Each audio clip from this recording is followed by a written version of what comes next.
Hi guys, কি খবৰ? এতিয়া মই ওলাই আহিছোঁ ক্ৰিকেট পিচ বনাবৰ বাবে। চাইকেলখনলৈ আহি আছোঁ, লগৰ কেইটামানক বিচাৰি আহিছোঁ যেন পিচখন আজি বনাওঁ আৰু ক্ৰিকেট খেলা আৰম্ভ কৰোঁ।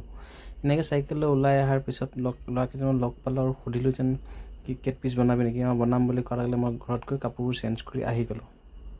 ঘৰৰ পৰা আহিয়ে লগে লগে ক্ৰিকেট পিচ বনোৱা আৰম্ভ কৰিলোঁ আৰু বনাই কৰি লৈ ধুনীয়াকৈ নিজেই মুচি দিছোঁ আৰু চোতালৰ দৰে মুচি দিছোঁ, পানী চানী কঢ়িয়াই। এতিয়া চাওক ইমান ধুনীয়াকৈ পিচখন বনাইছোঁ।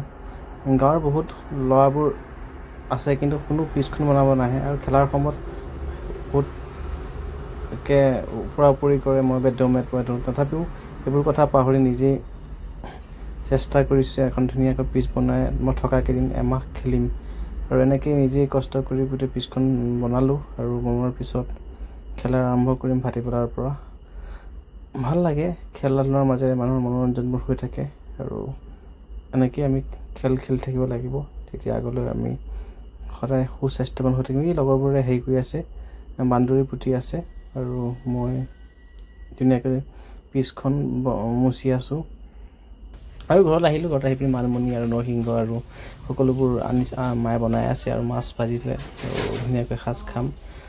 খেলাৰ লগতে ঘৰৰ খোৱা বোৱাবোৰ ধ্যান দিব লাগে সদায়। নৰসিংহ আৰু মানিমুনিবোৰ আৰু মাছৰ লগত খাই বৰ ধুনীয়া লাগে। লগতে মাছৰ পেটোও ধুনীয়াকৈ মায়ে বনাই আছে, ৱাইফো বনাই আছে আৰু সৰিয়হৰ লগত এয়া মাছ বনাই আছে।